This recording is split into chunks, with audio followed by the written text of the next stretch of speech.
चला तर मंडळी, सोप्या पद्धतीने वर्षभर टिकणारी वाळवणाची पातळ पोह्याची चकली पाहूया. तर त्यासाठी इथं अर्धा किलो पातळ पोहे घेतलेले आहेत.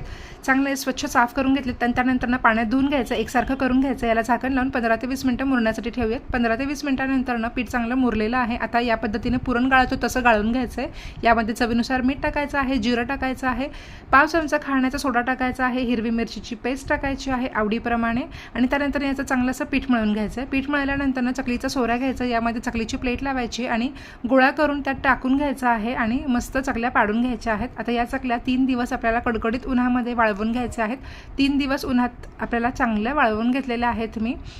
1 दिवस वाळल्यानंतर चकली पलटून घ्यायची आहे याच पद्धतीने, अशी मऊ असतानाच.